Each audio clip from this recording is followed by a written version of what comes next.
Hello YouTube, how are we doing today? Welcome back to a new video on my channel. Today we're going to be doing something a little bit different than I normally do. And before we start, I'll just say, if you like GeoGuessr content, if you like City Skylines 2 content, and I'm sure other games in the future, or if you like stuff like this in real life Nova Scotia content, but then also in real life dirt bike content. I plan on doing much more of it this summer. And today we're going to focus on the dirt bike content. So the other day I uploaded a short chronicling my cold start of my dirt bike, and I had asked the question whether you guys would like to see me do a little review of my CRF300L. So I thought today might be a good day to do that. So I'm just gonna watch the video that you guys are seeing now, and I'm going to record the voiceover. And none of this is scripted or anything.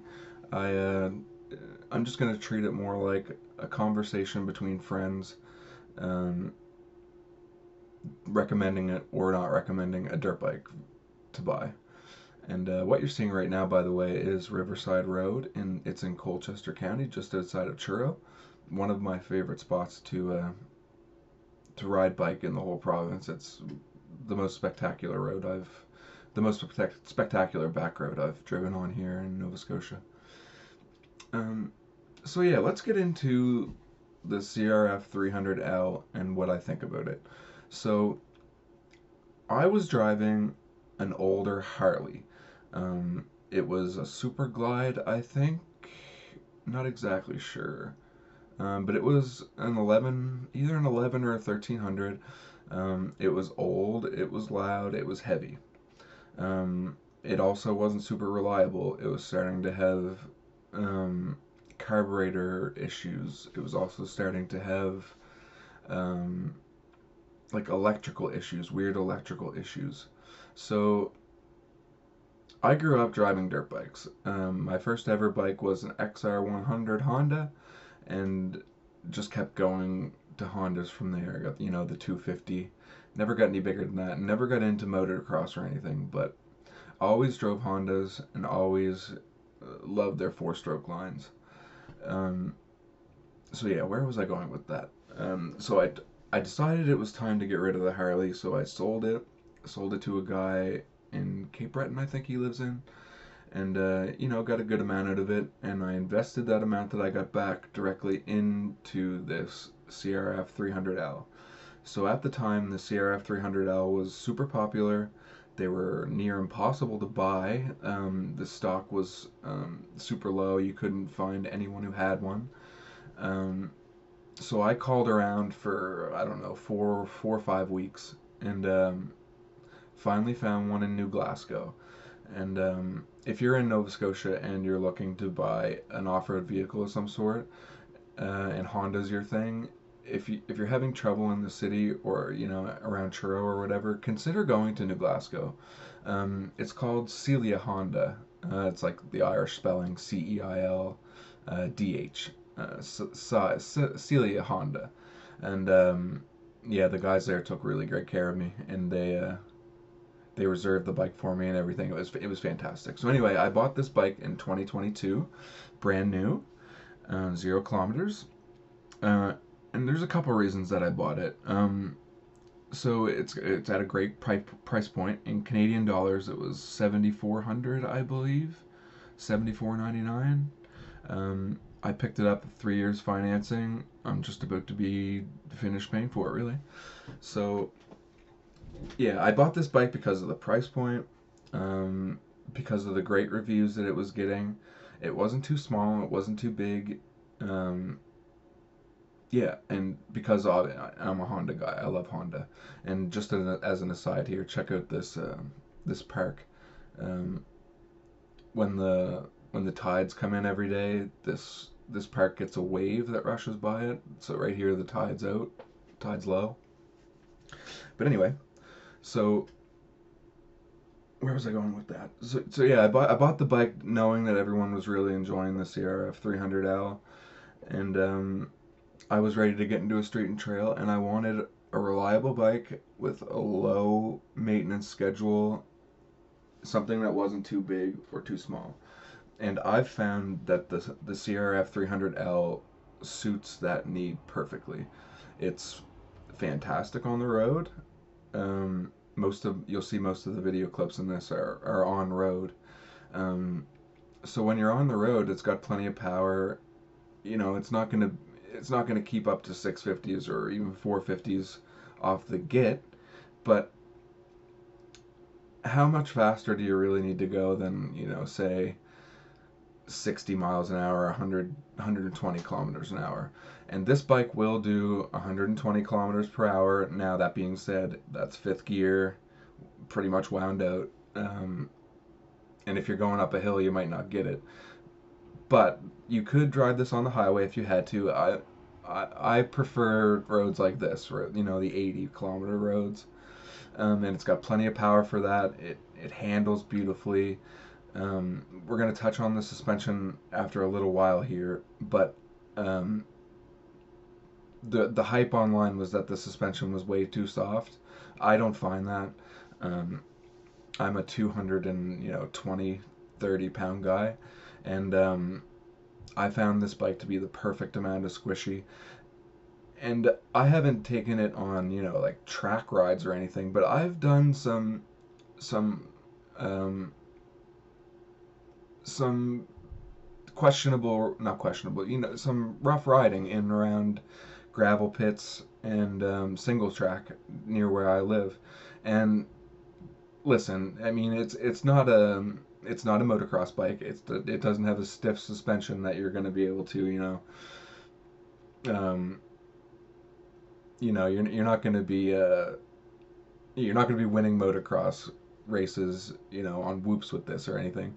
But for a guy who wants to go around, or, you know, for a person who wants to go around the woods, um, who also drives on the road, you know, you don't want to buy a trailer and all that stuff. This is a perfect compromise for that. It's great to drive on the road. It's, you know, it's because sometimes, you know, if you take a real dirt bike, like a motocross style dirt bike, like say a KTM KX450, or even like a CR450 or a CRF450, and you put that on the road, it's not going to be a fun time. Um, yeah, I find that the suspension and everything on the 300L is a perfect compromise. It's great in the woods, um, but also rideable on the road, which is basically was my, you know, that was why I wanted the bike. Um, I live in Nova Scotia, as you guys probably know, and sorry about that. And we have lots of gravel roads and you know, provincial gravel roads, but then we also have lots of just random roads that are, you know, logging roads, old lake roads, all kinds of stuff that is perfectly suitable for a bike like this. So yeah, I mean, if you're looking for a dirt bike and you're not going to be driving it to motocross standards, taking it on the track and stuff, and but you still want to use it, you know, you still want to use it in the woods, whatever. The 300L might be, or the Rally might be a perfect fit for you. And while we're on that topic, let's talk about the engine a bit. So the engine is a 250 platform. They call it a 300. I think it's 286 cc's displaced to the crank. And you're not going to be winning any drag races with this bike. Let's be frank. This is not a fast bike. It's not meant to be a racing bike. It's meant to be reliable. It's meant to get you where you need to go, and it's meant to do it well and reliably and well. And this bike is perfect for that. It really is. Watch me almost fall here, by the way. Whoop. Um, but yeah, no, the Hondas, it's reliable. You know, every time you turn it on, it's gonna start. And like I say, it's not the fastest in the world, but it's a great bike. Um, yeah, so let me just check my notes here. Where else do I want to go with this? So we talked about the engine, we talked about the suspension. Um, okay, let's talk about the HUD right quick. Um, so I don't know if you can see in these clips, but it has a digital HUD, um, push start, no kickstand. That's kind of an aside, but um, yeah. So it shows your gas and stuff digitally. It shows your speed digitally, which is cool. I like it. Um, it's great for visibility's sake. But that being said, it is another thing that can break more sensors to bust. But that's all right. So now, while we're talking about that, let's talk about the fuel efficiency and the fuel capacity.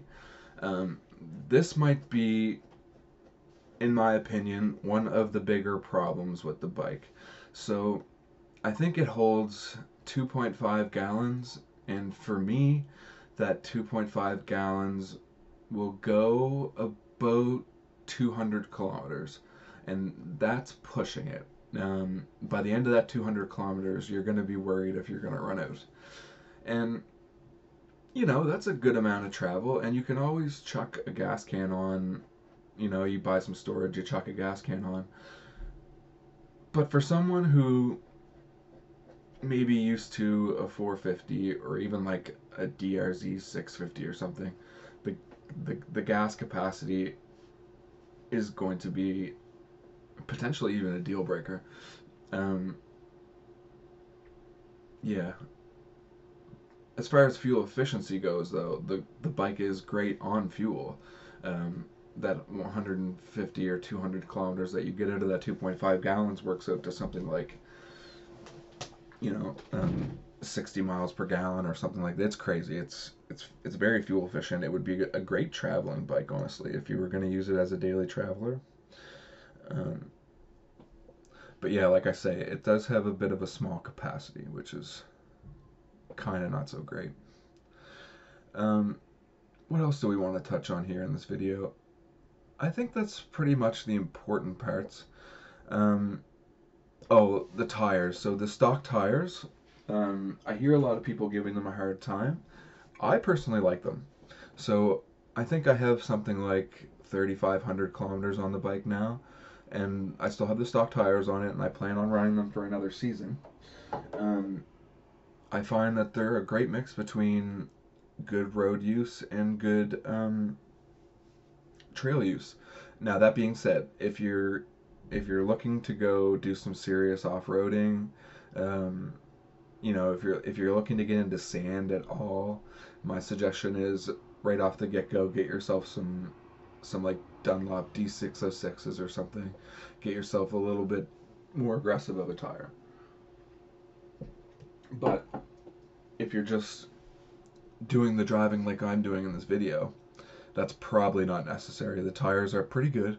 Um, I'm not going to go out on the limb and call them great, but they'll certainly get you through a year or two, let's put it that way, and tires aren't cheap. Okay, so we touched on the tires, we touched on the gas, we touched on the motor, um, touched on the HUD. Yeah, check out this damage from Fiona too, by the way. That was a crazy day. I'm just trying. I don't want to miss anything, and have to come back to it. Um, so let's just finish the video up here, and I'll say straight away, if you are in the market for a dirt bike, and maybe you've never had one, maybe you've driven one as a kid and you're looking to get back into it or whatever. Um, the CRF300L is a great choice from anywhere from beginner riders, like even teenagers. Um, this would be a great first bike. all the way to an experienced user can find suitability for this bike. And like I said before, it could be used as a daily traveler. It could be used as your explore bike. It could be used as a hybrid of the both. But I find that this bike is the perfect mix between affordable, usable,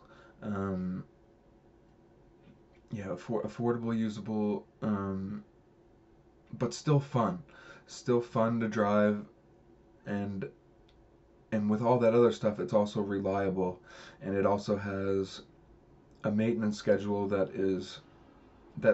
the other dirt bikes in the class leave a lot to be desired. You don't want to be going in, especially if you're daily traveling with this bike every day. You're not wanting to go to Honda or the manufacturer 3 or 4 times a year just to do some light traveling on your bike. So I think that if for someone looking for a good bike that's fun to drive, but one that's reliable at a fair price point, and will do everything you need it to do, I think the CRF300L or the CRF300 Rally are like really, really fantastic choices, and I would suggest anyone who's in the market to go and check out Honda's offerings on the check out what they're offering these days. I haven't looked at the prices much since I bought mine, but I assume that they've went down a little bit, and stock is probably a little bit better than it was when I bought mine. So if the prices went down at all, like this is just it's a no-brainer. This is a fantastic bike. Before I let you guys go, I'll just say I don't think I really said what the maintenance schedule was, but I think your first 1,000 kilometers, then you go get an oil change service, and then I think after that it's either 4,000 or 6,000 is your next service appointment. So depending on how much you're driving, that could be, I've had the bike since almost 2 years, almost 3 years now, and I only have 3,200 on it. Now that being said, last summer was a terrible season. We had rain literally the whole season. I think I only got out 4 or 5 times. But yeah, like it's just a fantastic bike. It would make, I keep saying this, but anyone from beginner right down to an expert looking to slightly downgrade from a bigger bike or a different style of bike, this would be a fantastic option for you, and I can't suggest the Honda 300L enough. Okay guys, that's going to be about everything I have in this video. This might be a little bit jumbled together and not so cohesive, but I don't like to do things too formal, so I kind of like this just conversation aspect of it, and hopefully you guys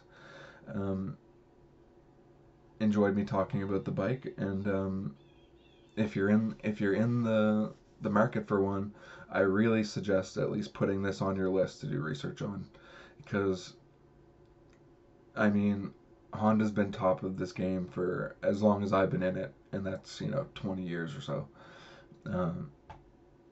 You just can't beat Hondas, guys. You just can't beat them. And look at this, this worked out perfect. We're just arriving to Rainbow Haven Beach, and I'm going to leave you guys there. If you made it this far, thank you so much. I really appreciate you. Hit like, comment, let me know what you think. I hope you guys have a great day, have a great week this week, and we'll catch you next time. Peace.